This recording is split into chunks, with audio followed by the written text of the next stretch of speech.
ekkert á þetta. Ég kom inn til Rússlands seint í gærkvöldi. Það var ekki neitt hótel að fá og ekki séns að finna neina gistingu hérna sem þokkalega. Svo ég ók hérna í suður og þar fann ég 2 hótel. Þetta var langskást. Í raun og veru alveg fyrirtæk. Mér leiði vel hérna í nótt og hvíldist vel. Og núna klukkan 12 og ég að leggja af stað. Og það var líka annað hitt að við vissum ekkert hvernig vegirnir væru. Það gæti kannski ekkert farið svo hratt yfir. Þannig að það var alls konar óvissa í þessu. Á leið minni til Moskvu þá fór ég inn á bensínstöð og þar eru 2 lögregluþjónar, þeir stoppa mig og benda mér á að ég hafi komið inn á bensínstöðuna á röngum stað þar sem að bílarnir fara út á bensínstöðuna en ekki inn. Og ég játti því og baðst bara afsökunar og mér fannst þetta nú ekki vera stórt brot en þeir voru nú heldur betur ekki á því. Þeim fannst þetta vera alvarlegt að þá stakk ég upp á því að hvort ég mætti ekki bara að ljúka málinu á staðnum með eingreiðslu og greiddi þeim 50 eurur og þeir voru mjög sáttir við það. En ég veit ekkert hvernig það var fært til bókar hjá lögreglunni í Rússlandi.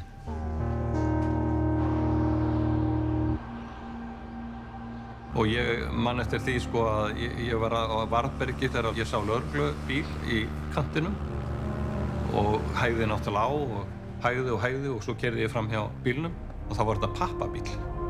Þú veist, það var búið að koma fyrir bara bíl í fullri stærð í vegkantinum og þetta var bara pappaspjald. En þetta hafði sín áhrif, ég hægði á mér og allir aðrir en svo var náttúrulega maður farin að þekka inn á þetta var alltaf sama myndin, sama bílum. Þegar ég kem inn í Moskvu þar var umferðarmenningin og hraðinn gríðarlegur. Eitt sá mesti sem ég hef í raun og veru upplifað. Þetta tók á og ég fann það að ég þurfti að halda algjörlega fullri einbeitingu til þess að koma mér á staðinn. Það mátti lítið út að bregða. Og nú var staðan orðin svo að ég var orðin töluvert á undan áætlun. Búinn að hjóla eina 670 kílómetra þennan dag eða 1300 kílómetra á síðustu 2 dögum. Og ég veit ekki af hverju ég var svona eitthvað ekki alveg örugg þarna. Það er sennilega bara einhverjir fordómar það að vera ein í Moskvu í Rússlandi þegar allt í einu bankað á hurðina. Að ég ætlaði ekki að þora að opna sko. Ég hugsaði hérna geta einhverjir alls konar fólk verið að banka upp á hérna og fer nú samt fram og opna. Ég trúi þér ekki. Og ég gleymi aldrei því augnabliki vegna þess að þar stóð Kristján fyrir utan, kominn, allavega hálfum sólarhring heldur en að ég gerði mér björtustu vonir að hann kæmist. Þú ert galinn. Þú ert ekki. Moskva kom okkur bara verulega óvart. Það var bara allt flott við Moskva. Þetta var bara verulega gaman að upplifa Moskvu fannst okkur.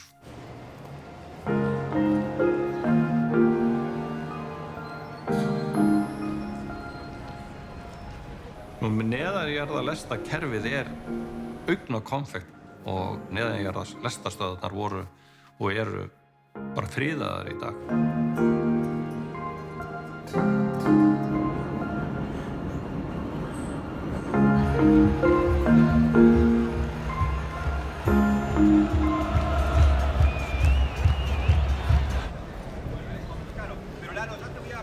And how will the game go tomorrow? Que gane el mejor, pero obviamente que gane Argentina.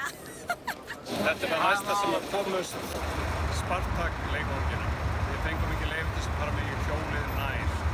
En gott og vel, við erum búin að fara 5.320 kílómetra frá Íslandi. Okkur vel gert, við erum bara sátt það. Já, algjörlega.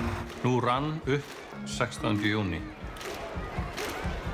Og nú var komið að nálaroddi þessa mikla augnabliks þegar að Ísland, þetta litla land, tekur þátt í fyrsta skipti í heimsmeistarakeppninni í fótbolta.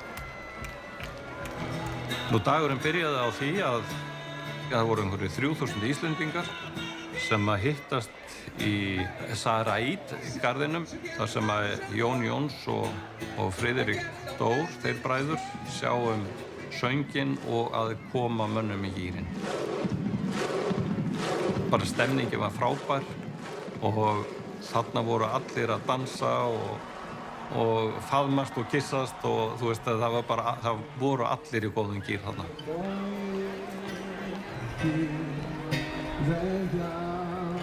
Ég nú ekki mikil fótboltabulla sko eða fótboltafan en þetta ótrúlegt. Ég hef aldrei trúað þessu. Þetta magnað. Áfram Ísland. Og þarna í raun og veru uppgötvaði ég var búinn að standa við stóru orðin og leið vel með það. Hannes Þór og Baldur sonur minn eru miklir vinir og nú var Baldur kominn til Moskvu til þess að styðja við bakið á vini sínum. Hannes Þór Halldórsson, hvað get ég sagt? Mín fyrstu kynni af honum voru á fótboltavellinum þegar hann spilaði fyrir Leikni og ég Þrótt og ég gjörsamlega þoldi ekki gæjan og það var bara örugglega þegar hann var mjög góður og svo kem ég í Vestló og þá labbaði ég inn í kennslustofuna og þá labbaði ég inn í bekkinn og þá sé ég þennan hávaxna markmann Leiknis og ég hugsaði andskotinn sjálfur. Þetta verður ekki vinátta þarna og seinna mér bara frétti ég að hans tilfinningar voru alveg þær sömu til mín og svo með tímanum í Vestló að þá svona slíðruðum við sverðin og við erum bara mjög góði vinir og enn þann daginn í dag erum við bara, hann bara einn af mínu betri vinum. Og þarna nutum við þess vegna þess að Hannes skaffaði okkur miðana. Þú veist, þarna eru allir blámertir Íslendingarnir þarna bar mikið á þeim þarna í stúkunni og á móti okkur. Þú veist, ég hefði aldrei tekið þátt í svona móti, farið á einhverja fótboltaleiki en í svona stórmóti hef ég aldrei farið. Þannig að von á allt stressið mitt þá einhvern veginn fannst mér bara eins og að vera að líða yfir mig og sérstaklega þegar að fólkið söng ég komin heim sko, það bara ættjarðar ástin bara blossaði upp. Og ég var ekki þóla stressuð, ég fann ég var spennt. En Kristján, hann var bara að farast úr stressi, hann eiginlega gat ekki horft á leikinn sko. Þannig að þessi rólindismadur sem nú öllu jöfnu og það ekkert margt sem að setur hann úr skorðum en hann var bara eins og taugaveikla lítið barn sko, yfir þessu öllu saman.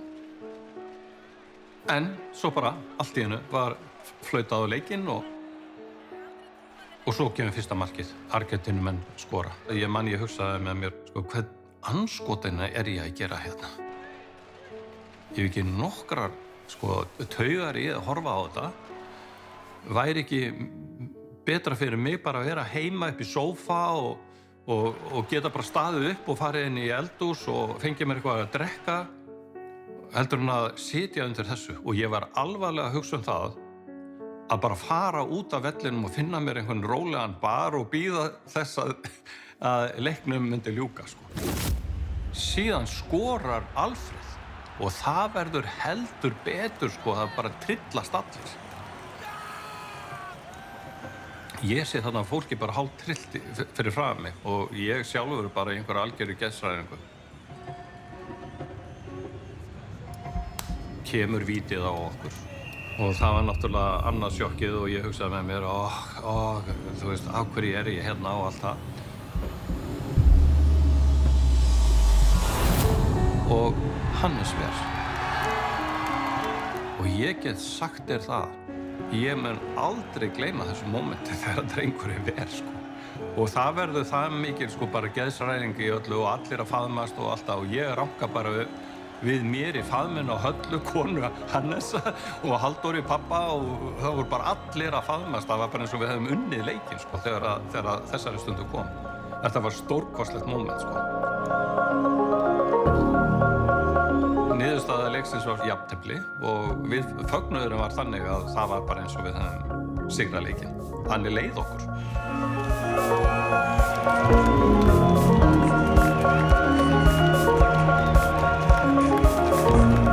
Þá loksins skildi ég hvað það er að fara á svona viðburð. Ég er oft búin að hlæja það með sjálfur mér að mér skildi það eiginlega vera alveg sama hvort ég hafði mið á leikinn eða ekki. Það var lykilatriði.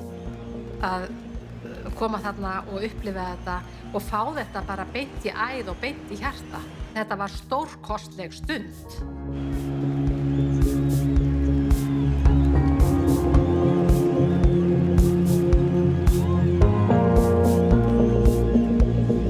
Þegar ég kem sem sagt upp á hótel og ég fer að setja myndirnar mínar inn á tölvuna og skoða vídeóin sem ég tók og allt það, að ég heyri mig segja við Höllu, konu Hannesar, ég að fara til Volgograd á eftir liðinu. Þú veist, ég bara heyrði mig segja það þar.